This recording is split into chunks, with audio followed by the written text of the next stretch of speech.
하나님이라고 부르는데 왜 아버지 하나님인지에 대해서 설명을 이렇게 자세히 해준 적이 별로 제 기억 속에 좀 없는 것 같아요. 그냥 다른 분들의 기도 속에 뭐 이렇게 뭐 여러 가지 이렇게 표현이 있잖아요. 이제 저는 거룩하신 아버지 하나님 이렇게 이제 이렇게 많이 하는데요. 다른 분들은 이렇게 다르게 하죠. 예, 우리 홍길동전 아시죠? 홍판서의 서자였던 허균의 소설에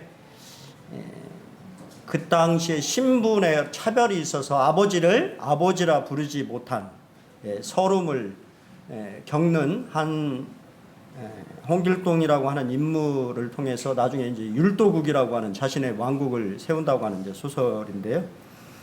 사실 성경도 마찬가지의 모습을 우리에게 사실 가르쳐 줍니다. 아버지를 아버지라 부르지 못하는 그런 관계에 우리가 놓이게 되는 것을 알게 됩니다. 원래 하나님 우리가 첫 이 아담과 하라고 하는 첫 인물의 창조주이시면서 이제 그들을 이렇게 실제적으로 가정이라고 하는 것을 만드시고 그 모든 것들을 어떻게 보면 이제 보살피시는 분이 하나님이시잖아요.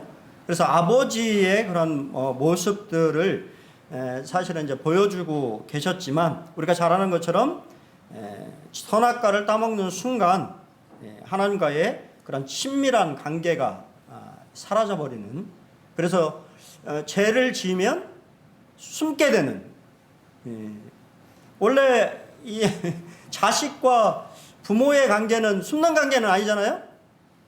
그렇습니까? 친밀함이 있다라고 하면 그런 이제 관계가 아닌, 실제적으로 어떻게 보면 자신의 죄를 고백하고 관계를 회복하려고 하는, 어떻게 보면 아담과 하와도 하나님에 대해서 잘 알지 못했던 것 같습니다. 우리가 구약의 하나님은 무서운 심판자의 모습으로 많이 사람들의 모습 속에 비치게 되는데요. 사실 구약 성경 39권의 이 성경 중에 아버지라고 부르는 이 표현이 15번 언급되어 있어요. 그러니까 어떻게 보면 구약 성경이라고 하는 방대한 성경 속에 이 퍼즐 조각처럼 이 아버지라고 하는 하나님의 성품이 곳곳에 사실은 담겨져 있는데 그것을 잘 알지 못하는 그런 것을 보게 됩니다. 그래서 우리가 침묵의 시대에 구약 성경에 아버지라고 하는 그러한 이 대상을 어떻게 이스라엘 백성들은 생각했냐면 두려움과 경외의 대상, 무서운 하나님. 저는 이것을 상당히 이제 중요한, 우리의 어떻게 보면 신앙에서 가장 중요한 부분 중에 하나라고 저는 생각이 되는데요. 하나님을 어떻게 생각하느냐라고 하는 것은 상당히 그 사람의 신앙관에 큰 영향을 미친다라고 저는 생각이 되어집니다. 이제 그 15번 중에 등장하는 인물들이 이렇게 있습니다. 가장 먼저 아버지라고 하는 개념을 말하고 있는 인물은 모세예요. 모세는 신명기에서 이 이스라엘을 나의 장자라고 칭하면서 하나님을 아버지. 근데 이제 이 아버지는 이스라엘 백성이라고 하는 어떤 국가, 민족의 아버지 개념이었고요. 동일하게 창조주에 대한 그러한 모습으로 언급되어 있습니다. 그래서 나중에 보면 다윗, 사실 가장 친밀하게 아버지라고 하는 개념에 접근한 인물이 누구냐면 다윗입니다. 다윗은 하나님 아버지에 대한 가장 어떻게 보면 신약에서 말하고 있는 그러한 진리를 가장 밀접하게 알고 있었던 인물이 다윗이라고 하는 인물이고, 이사야는 구속자의 아버지의 모습으로 우리에게 소개하고 있고, 에레미야는 기다리는 아버지, 말라기에서는 존귀한 아버지의 모습을 이야기합니다. 모세는 창조와 기원의 아버지로서 이야기합니다. 그가 네 아버지시요 너를 지으신 이가 아니시냐? 그가 너를 만드시고 너를 세우셨다라고 하는 말이 이제 창조주로서의 하나님인데, 그분이 이스라엘 민족의 아버지인데, 그 아버지가 개인의 아버지가 아니라 이스라엘 민족이라고 하는 어떤 국가 민족의 아버지로 그는 인식했다고 하는 것입니다. 그 개념을 조금 더 확장시킨 인물이 다윗이라고 하는 인물입니다. 나는 그에게 아버지가 되고 그는 내게 아들이 되니라고 하는 말은 사실 솔로몬에게 하는 얘기예요. 근데 이 솔로몬에게 하는 얘기 속에 하나님과의 관계를 이야기를 하고 있습니다. 그러니까 자신과 언약을 맺고 동일하게 하나님이 이 다윗 왕조를 자신의 어떻게 보면 입양해서 다윗 왕조를 이끌어 나가시는 하나님의 어떤 그런 모습으로 이야기하는데, 그것은 어떻게 보면 충성의 관계, 뭔가 이게 우리가 친밀한 그런 관계보다는 어떤 충성해야 되는 그러한 관계로서 다윗은 이야기합니다. 그런데 그 개념을 더욱 확장시킨 것이 바로 시편입니다. 시편은 고아의 아버지와 나의 아버지다라고 시편 89편 26절에 이야기를 하는데요. 다윗은 구약에서 거의 유일하게 하나님을 나의 아버지라고 부른 인물이에요. 그런 높고 거룩한 하나님을 고아와 가부의 하나님이라고 얘기했고, 그런 왕의 위엄을 넘어서 낮고 어떻게 보면 약하고 누군가의 돌봄이 필요한 그런 개인의 그 하나님이라고 하는 개념까지 다다른 인물이 다윗입니다. 근데 이제 이런 개념이 더 확장되지는 못했던 것 같아요.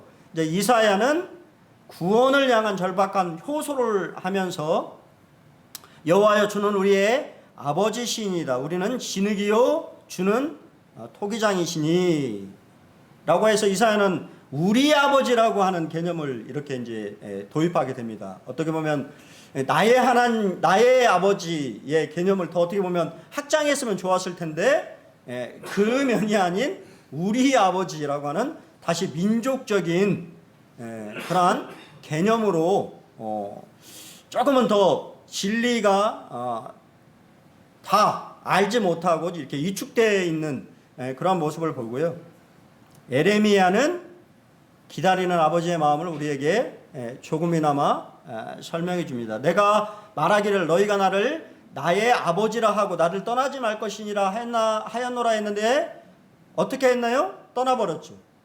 아버지의 집을 떠나버려서 아버지는 그 아들이 집 나간 아들이 다시 돌아오기를 바라는, 기다리는 그런 아버지의 모습을 보여주고 있는 것이 에레미야의 아버지 하나님의 모습입니다. 그리고 마지막은 이제 말라기. 왜 이렇게 했었을까요? 공경함이 없는 것이죠.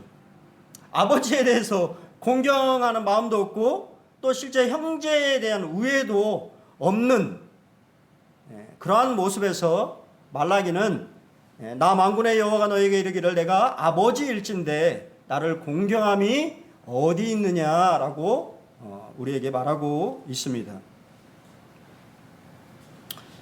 우리가 이렇게 볼 수 있는 것처럼 아버지 하나님이라고 하는 개념이 어떻게 계시되어야 되냐면 점진적으로 계시되어졌다라고 하는 것을 우리가 알게 됩니다.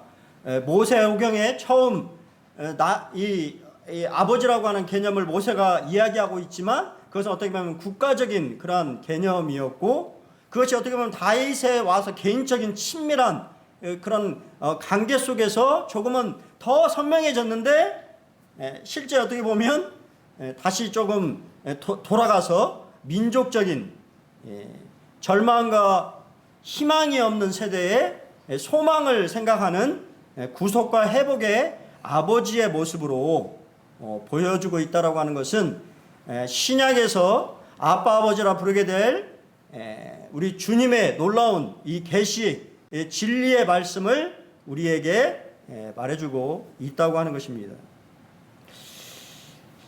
여러분에게 하나님은 어떠한 아버지입니까? 이건 아주 중요한 거라고 생각이 돼요. 신간에 있어서 아주 중요하죠. 세상의 종교는 유대교나 이슬람교에서는요, 칭호는 있으나 친밀함은 없습니다. 두려움만이 있죠. 또 우리 현대를 살아가는 이 아버지의 이 모습들은 어떻습니까? 육신의 아버지에 대한 상처나 엄격한 심판자의 이미지를 많이 가지고 있어요. 따스함보다. 실제적으로 그렇습니다. 저도 저희 아버지하고 뭐가 있냐면 거리감이 있어요. 지금도. 대화가 잘 안 됩니다. 저희 아버지는, 근데 그럴 수밖에 없는 게, 저희 아버지 흉보려고 하는 것이 아니라, 아버지는 할아버지를 4살 때 돌아가셨어요. 그러니까 부정을 느낄 수 있는 환경이 아니셨어요.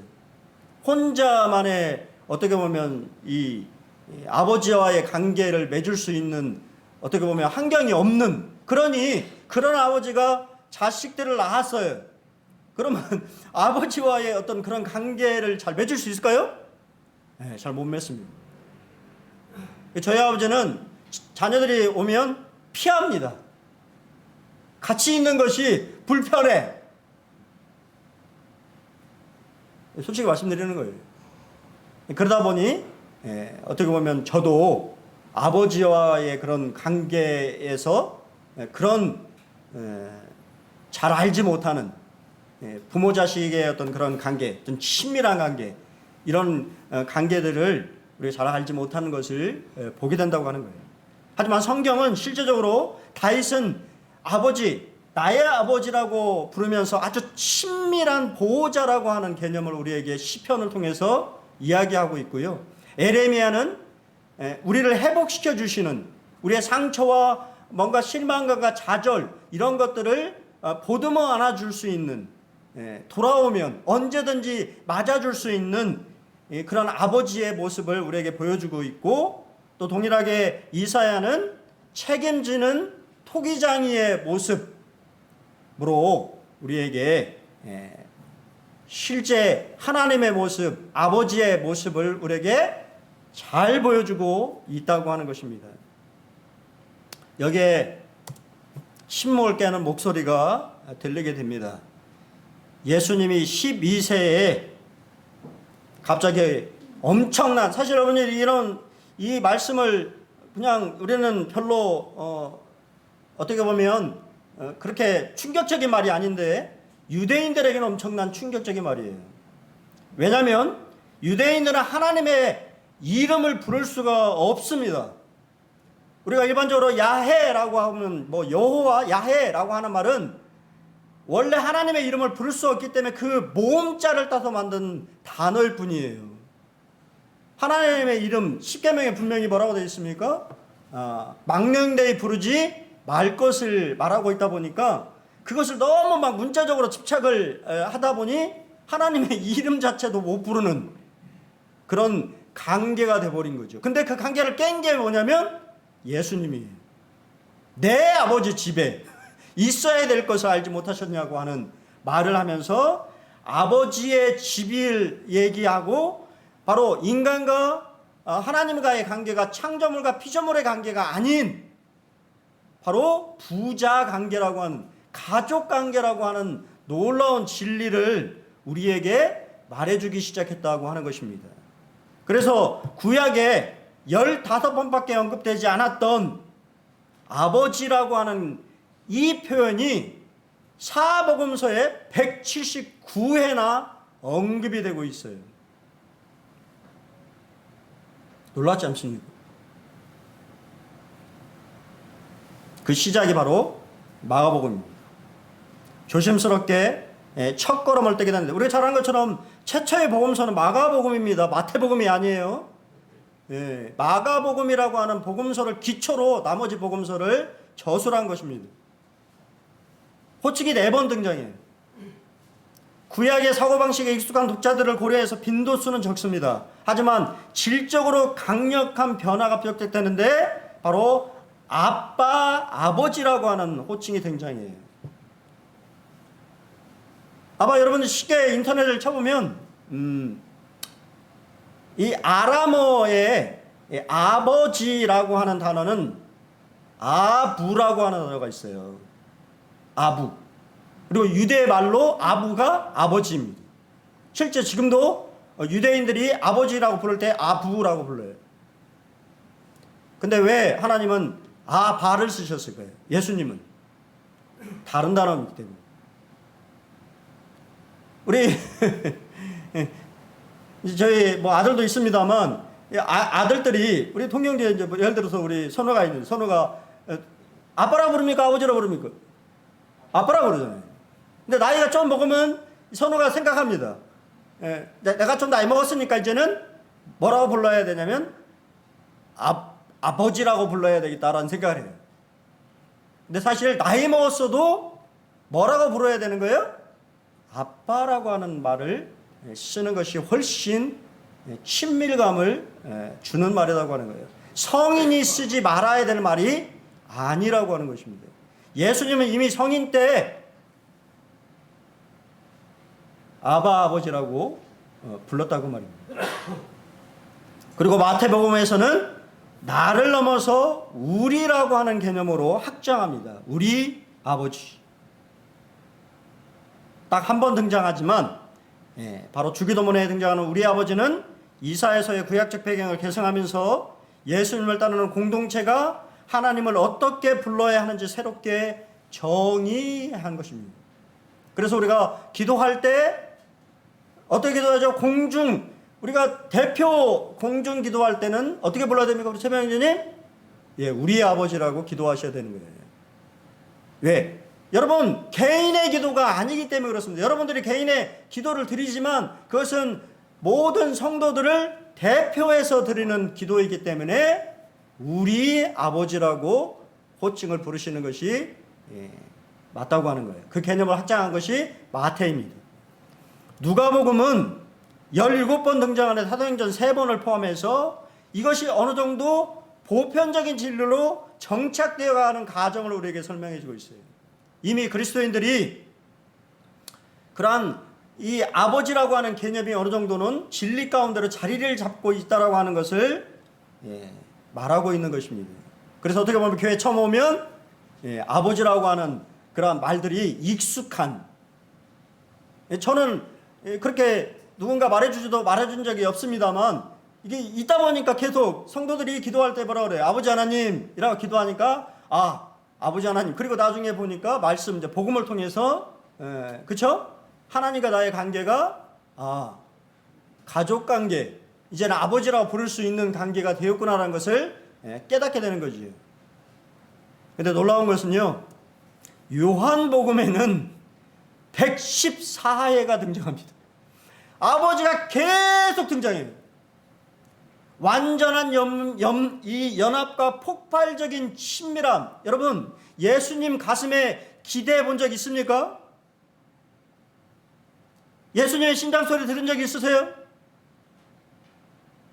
유일하게 그 소리를 들었던 사람이 누구예요? 요한입니다. 그런 요한에게 육신의 어머니인 마리아를 맡기는 예수님은 그만큼 요한을 친밀하게 생각했다라고 하는 것입니다.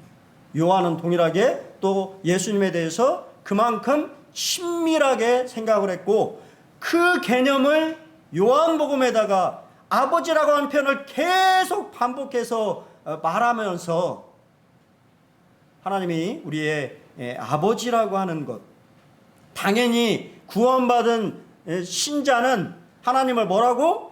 아버지 하나님이라고 불러야 된다라고 하는 것을 우리에게 각인시켜주고 있는 것입니다. 요한복음 5장 18절을 같이 한번 읽어볼까요? 같이 읽겠습니다. 시작. 유대인들이 이로 말미암아 더욱 예수를 죽이고자 하니 하나님을 자기의 친아버지라 하여 자기를 하나님과 동등으로 삼으십니다. 사실 이 말은 신성모독에 가까운 말이었습니다. 하나님의 아버지가 되시고 또 예수님이 아버지와 동등되다라고 하는 그러한 말은 결국 우리는 쉽게 아버지라고 부르지만 예수님이 부른 이 말이 십자가에 달리는 중요한 신선모독죄가 된 거예요. 근데 그것을 우리에게 알려주고자 하신 것입니다. 그렇습니다. 잃어버린 형상의 회복. 태초에 하나님 우리의 형상을 따라 그죠? 하나님의 형상을 따라서 우리를 만드셨어요. 그것은 이미 부모와 자녀의 관계라고 하는 것을 창세기부터 하나님은 계획하셨다라고 하는 거예요. 하지만 그것이 깨져버린 것입니다. 죄로 말미암아 점점 하나님으로부터 멀어져 가는 인간의 모습, 그것을 회복시키려 오신 분이 예수님입니다. 그래서 요한복음 1장 12절에 영접하는 자 곧 그 이름을 믿는 자들에게는 하나님의 자녀가 되는 권세를 주셨다고 말씀하시며, 혈정으로나 육정으로나 사람의 뜻이 아니고 하나님의 뜻으로 났다라고 하는 놀라운, 하나님과 우리가 이제는 자녀의 관계가 됐다라고 하는 놀라운 진리를 선포하셔서 이제 여러분들이 종의 영이 아닌 양자의 영을 받아서 하나님을 어떻게 해요? 아빠 아버지라고 부를 수 있는 그런 관계가 되었다라고 하는 것을 우리에게 말해주고 있습니다. 육신의 아버지가 있죠. 육신의 아버지가 없는 사람은 없습니다. 육신의 아버지는 우리를 사랑하지만 완전하지 않습니다. 세월이 흐르면 슈퍼맨 같던 아버지도 늙고 작아지며 자녀의 돌봄이 필요해집니다. 그렇지 않나요? 어느 분이 참 그런 글을 쓴 적이 있는데요. 자녀에게 용돈을 주던 아버지의 지갑을 나이가 먹은 50이 된 아들이 어느 날 이렇게 꺼내봤대. 돈이 한 푼도 없답니다. 그걸 보면서 마음이 참 찡했대요. 그래서 자기가 가지고 있었던 지갑에 있던 모든 현금을 아버지 지갑에다가 이렇게 넣어놓고 왔다고 하는. 육신의 아버지는 연약함이 있죠. 근데 여러분 기억하십시오. 우리에게는 하늘에 아버지가 계시다고 하는 사실. 완전하신 분. 여러분의 상처와 결핍과 또 여러분이 어떠한 상황이 있든지 간에 여러분의 마음을 아시는 참 아버지가 여러분에게 있다는 사실을 여러분은 기억하셔야 된다는 거예요. 복음서는 그러한 개념을 회복의 여정으로 우리에게 초대하고 있습니다. 마가는 처음 아빠 아버지라고 조심스럽게 시작하면서 마태는 우리 아버지라고 소개하고 누가는 그것이 문화로서 교회의 한 진리로서 자리 잡았다라고 하는 것을 우리에게 말해주고 있고, 요한은 그것보다 더 깊은 관계, 바로 나의 아버지, 완전한 연합으로 친밀한 관계, 언제든지 제가 그런 말씀 제가 몇 번 간증한 적이 있는 것 같은데요. 어느 한 목사님이 40이 넘은 아들이 자신의 발베개를 눕고 아빠라고 부르는 아들의 모습을 보면서 내가 자식을 참 잘 키웠구나라고 하는 생각을 했다고 하는 간증을 참 들으면서, 얼마나 친밀하면 40이 다 넘은 아들이라도 아빠라고 부르면서 아버지의 발에 자신의 머리를 기댈 수 있는 그런 관계일까? 여러분, 그런 관계를 만드셔야 되는 거예요. 그것이 하나님과의 관계이면서 동일하게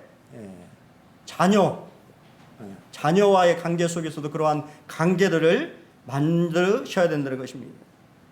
그렇습니다. 예수님은요, 한 걸음 더 나가셨어요. 아빠, 아버지로 여러분을 초대하십니다. 3번 언급하셨어요. 보라, 아버지께서 어떠한 사랑을 우리에게 베푸사 하나님의 자녀라 일컬음을 받게 하셨는가. 이것은 단순한 호칭의 문제가 아니라 존재 변화에 관한 이야기입니다. 저는 누가복음 15장 탕자의 비유를 가장 좋아하는데요. 왜냐하면 이 탕자의 비유가 아버지의 마음을 가장 잘 표현해주고 있기 때문이에요. 원래 1세기 유대 문화에서는요, 아버지가 발목을 드러내고 달리는 것은 수치스러운 일입니다. 절대 행하지 않는 행동이에요. 점잖은 어른은 절대 달리지 않습니다.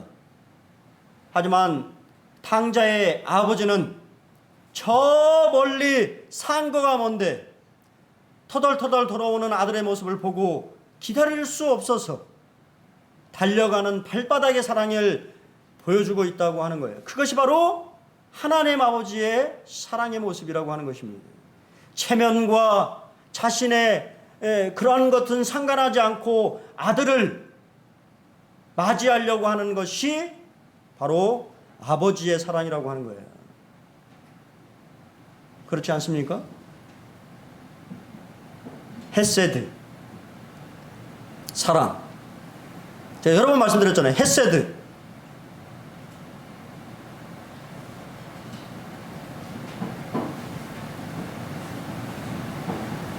그러한 사랑이 여러분들 마음속에 있어야 된다고 하는 것이죠. 주님의 사랑. 아람어인 아바라고 하는 말은 사실은 원래 이 요아김 에레미야스라고 하는 분이 이 단어를 처음 이렇게 착용을 했어요. 근데 이제 이 말이 뭐라고 했냐면, 옹알이, 우리 한결형제 뭐 이제 애들 이렇게 우리 키우지만 아이가 가장 먼저 배우는 말이 뭔지 아십니까? 입으로 뱉는 말이 뭔지 아세요? 엄마 아니에요. 엄마는 힘듭니다. 엄마 이 힘들어요. 힘듭니다. 가장 먼저 나오는 말이 아빠예요. 아빠, 빠빠라고 하는 말이 아빠라고 하는 말이에요. 어린아이의 옹알이 처음 터져 나오는 말이 아빠라고 하는 말이라고 하는 것을 기억하셔야 됩니다. 사실 이 개념을 가장 먼저 언급한 것이 요아킴 에레미야스라는 학자인데요. 근데 이제 나중에 보니까 제임스 바라고 하는 분이 더 연구해 보니까 이 언어가 성인들도 사용하는 말이라고 하는 것을 알게 되었습니다. 아빠는 단순한 옹알이가 아닙니다. 성인 아들이 아버지에게 보내는 전적인 신뢰와 깊은 애정이 담는 단어가 이 아빠, 아버지라고 하는 말이에요. 누가 아들이 있나요? 용대현님이 계신. 우리 은준이가 눈물을 막 흘리면서 아빠! 아마 용대현님은 다 들어주실걸요? 그 말에 마음이 무너져가지고 다른 얘기는 안 들리고 눈물을 흘리면서, 근데 아버지 이러면 좀 이상하잖아요. 그죠? 근데 아빠라고 막 눈물을 흘리면서 그 말 한마디에 다른 말이 뭔 필요가 있겠어요? 이 녀석이 참 힘든 일이 있나 보다. 내가 도와줘야 되겠구나. 그런 생각을 하는 것이죠. 여러분, 이 단어를 겟세마네 동산에서 예수님이 부르짖었다라고 하는 것을 아십니까? 아빠, 아버지라고. 가장 고통스러운 순간, 자신의 뜻이 아닌, 주님의 뜻은요, 사실 그렇게 하고 싶은 마음이 누가 있겠어요? 죽음의 잔을 마시고 싶은 사람이 누가 있겠습니까? 그런 모멸과 수치와 멸시를 당하고 싶은 사람이 누가 있겠습니까? 이 잔이 옮겼으면 좋겠다라고 주님 생각했어요. 하지만 그 순간에도 하나님의 뜻은 그 잔을 마시는 것이었습니다. 여러분, 그 순간에도 아빠라고 부르는 절대적인 신뢰를 보내는 우리 주님의 이 외침을 여러분 기억하셔야 됩니다. 성경은 종의 영에서 양자의 영으로 여러분들에게 덧입혀 주셨다라고 말합니다. 너희는 다시 무서워하는 종의 영을 받지 아니하고 양자의 영을 받았으므로 우리가 아빠, 아버지라 부르짖는다고 이야기합니다. 여러분, 두려움과 의무, 싹 불확실성은 다 끝났어요. 여러분, 여전히 그 가운데 살고 있습니까? 신앙은 그 가운데 있지 않아요. 의무감으로 여러분 살아가는 것이 아닙니다. 우리가 의무감으로 하나님을 섬기는 것이 아니에요. 어떤 책임이 있어서 섬기는 것이 아닙니다. 하나님의 사랑과 은혜와 또 우리에게 주신 그 놀라운 상속과 확신이 있는 것입니다. 그렇기 때문에 담대함이 있는 거예요. 부모 자식 간에는 담대함이 있을 수밖에 없습니다. 왜냐하면 부모 자식이니까요. 염치가 없어도 좀 된다 그 말입니다.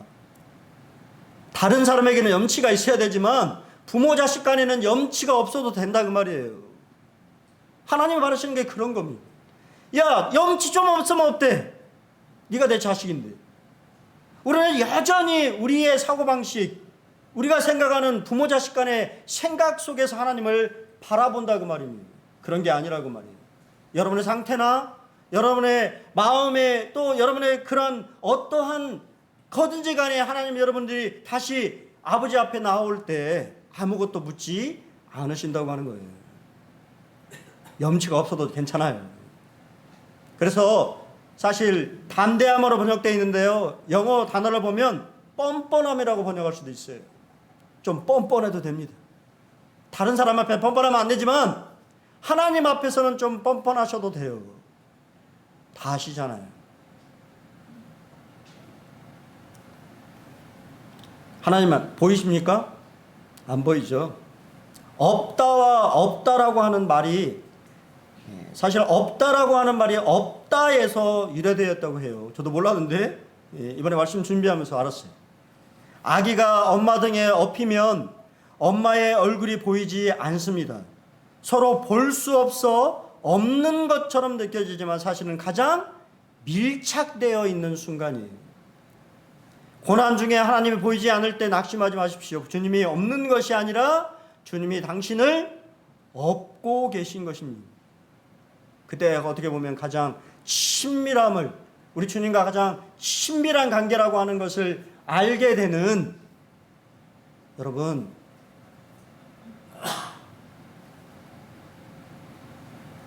없는 거 같아요? 없는 게 아니고 업으신 겁니다.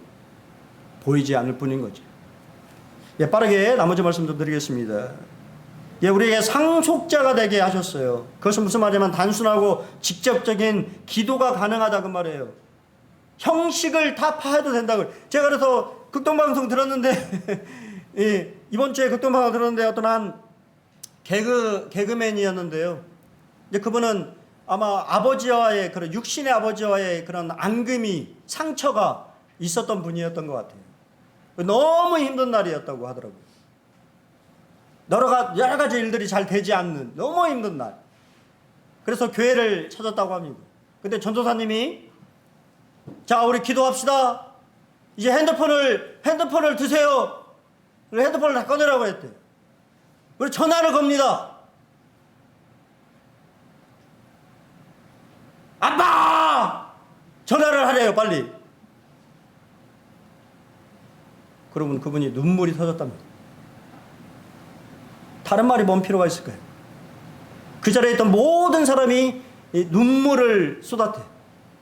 그러면서 그렇게 눈물을 막 쏟으면서 그래도 육신의 아버지가 자신에게 잘했던 그런 기억들이 새록새록 떠올랐대요.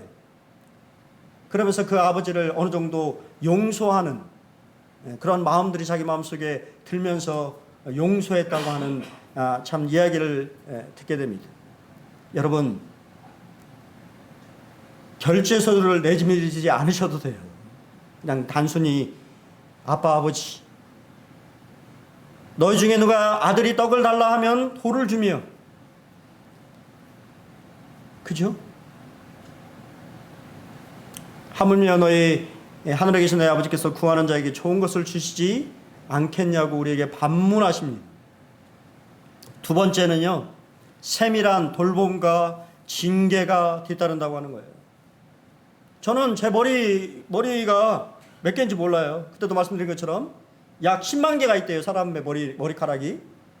세보지는 않아서 세볼 수가 없잖아요. 성경은 뭐라고 얘기합니까? 너희 머리털까지 다 세신바되었다고. 하나님 우리의 필요를 이미 알고 계십니다. 또 삶의 고난과 징계는 하나님이 우리를 버리셨다라고 하는 신호가 아니라 친아들이라고 하는 증거예요. 정신 차리라고. 제가 금요일 날 이 멍하니 걷다가 이 뭡니까 이게 저기 교회 이제 가다 보면 이 돌석이 있어요. 거기에 찧었습니다. 정신이 정신이 팍 나면서 우리 옛날에 우리 도녀 형제가 그 책상에 찧은 그 기분을 제가 느꼈다는 거 아닙니까? 그러면 정신이 팍 나더라고요. 허리멍텅하게 다니면 안 되겠구나라고 하는, 엄청 아프면서 정신이 얼마나 번쩍 나든지 다시 한번 제 삶을 돌아보게 되는, 하나님 여러분의 삶에 어려움을 주시기도 하고 고난을 주시기도 하고, 그것은 우리를 미워해서 하신 것이 아니고 우리를 하나님의 거룩함과 우리가 더 나은 믿음의 사람으로 훈련시키기 위한 하나님의 사랑의 손길이라고 하는 사실을 기억하셔야 됩니다. 세 번째는 하나님의 유산, 하나님을 유산으로 받았습니다. 사실 이걸 더 말하고 싶은데 나중에 아브라함을 묵상해 보시기 바랍니다. 첫 번째, 하나님은 아브라함이 나타나서 내가 너의 방패가 되겠다고 말씀하시고 또 여러 가지 막 말씀하셨는데요. 결국은 나중에 아브라함이 깨달은 것이 뭐냐면 하나님 그분 자체가 자신에게 상급이었다고 하는, 보상이었다고 하는 것을 나중에 깨닫게 됩니다. 여러분, 하나님이 여러분의 보상이에요. 기업입니다. 그분이 모든 것을 여러분에게 주신다고 말씀하셨어요. 여러분, 우리 입양 생각하면 우리 고아가 이렇게 남의 집에 이렇게 입양 가는 거 생각하면 그런 게 아니에요. 로마의 입양은 상속권을 얘기하는 것입니다. 내가 부자예요. 우리 유서인자님 부자인데 유서인자님이 딱 봤을 때 우리 홍승준이 아이고 얘가 나중에 가업을 잘 물려받을 것 같아. 그래서 입양을 하는 거예요. 그리고는 우리 유서인자님의 모든 권리를 양아들에게 주는 것이 로마에서 말하는 입양이라고 하는 개념이에요. 하나님의 모든 것들을 여러분에게 다 주시기를 원하시고 그분 자신을 주기를 원하신다고 하는 것입니다. 그리고 우리에게는 새로운 가족이 생기게 됩니다. 형제, 자매. 그렇죠? 별로 안 좋아하시네요? 사이가 별로 안 좋으신가요? 옆에 우리 한번, 만나 반갑습니다. 이렇게 서먹해요. 왜 이렇게? 예, 하나님의 우리 모두의 아빠이시기 때문에 우리 모두 한 형제 자매가 된 것입니다. 인정이나 신분이나 성별이나 빈부의 격차는 아버지의 시타 앞에 사라지게 된 거예요. 우리는 영원한 가족 공동체입니다. 사람들이 만국의 영광과 존귀로 아버지의 집으로 들어온다고 바라보십니다. 왜? 지금이 마지막 시대입니까? 형제 사랑이 없기 때문이에요. 여러분 그런 걸 느끼시나요? 저는 이미 소천하신 박준영 형제님의 이야기를 하나 알고 있어요. 많이는 모르겠지만 하나는 알고 있어요. 우리 양준영 형제님이 자주 얘기하셔서 그 얘기는 참 잊혀지지 않습니다. 진도에서 어렵게 전도하고 있었던 양준영 형제님을 서울에서 박준영 형제님이 그 당시에 차도 없고 아무것도 없잖아요.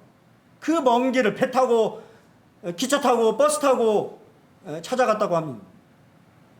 근데 사는 형편이 결혼을 했는데 너무 빈궁하더래요. 그래서 그 형님이 올라갈 차비만 빼놓고 자신의 지갑에 있는 모든 것을 주고 옷도 벗어주고 양말도 벗어줬다고 하는 얘기를 참 들으면서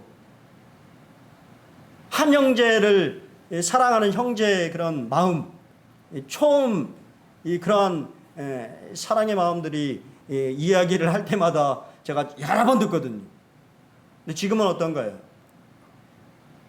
지금은 누가 어떤 형제가 결혼한다고 또 누가 돌아가셨다고 해도 안 옵니다. 별로 관심이 없어요. 같은 모임 안에 있으면서도 사랑이 점점 더 식어져 가고 있는 것을 우리는 느끼게 됩니다. 여러분, 우리 군산 보내는 교회는 그러면 되겠어요? 안 되겠어요? 우리 형님, 그렇죠? 예. 제가 깜짝 놀랐잖아요. 우리 박연선 모치님, 거의 다 오셨어요. 장례식에 대부분 성도들이 참여해서 같이 모치님의 천국 환송을 또 이렇게 기억하는, 또 이렇게 결혼식 때도 많이 참석해 주시고, 여러분 그런 행사들이 있을 때 여러분 적극적으로 이렇게 참여해 주시기를 바랍니다. 결국은 저는요, 그래요. 우리 형님 아까 잠깐 그런 얘기 하셨지만 성도들밖에 없습니다. 내 장례식에 마지막까지 따라와 줄 수 있는 사람, 가족들 몇 명하고 성도들밖에 없습니다. 이제 여러분의 입술로 부르십시오. 아빠, 아버지라고. 너희가 아들이므로 하나님의 그 아들 영을 우리 마음 가운데 보내사 아빠, 아버지라 부르게 하셨느니라. 하나님은 당신의 두려움 속에 머물기를 원하지 않으십니다. 오늘 성령님을 의지하여 하나님을 아빠라고 불러보십시오. 그 부르심 속에 회복과 자유와 그리고 세상이 줄 수 없는 평안이 있습니다. 여러분 힘들 때 가장 주님의 이 마음을 여러분 움직이게 하는 단 하나의 말은 아빠라고 하는 말이에요. 힘들 때 그렇게 기도하십시오. 아빠 하나님 도와주십시오. 그럼 주님은 반드시 여러분의 기도에 응답하시겠다고 약속하셨습니다. 아직 아빠 하나님이 안 되신 분들도 계실 거예요. 이렇게 좋으신, 저는 아버지가 너무, 그러니까 저희 육신 아버지 말씀 드리는 거 아닙니다. 분명히 저희 육신 아버지 연약함이 있다고 말씀드렸어요. 하늘에 계신 우리의 아버지는 참 좋으신 분입니다. 여러분도 그 아버지를 아버지라고 부르는 그런 모든 분들이 되시기를 기도하겠습니다. 감사합니다.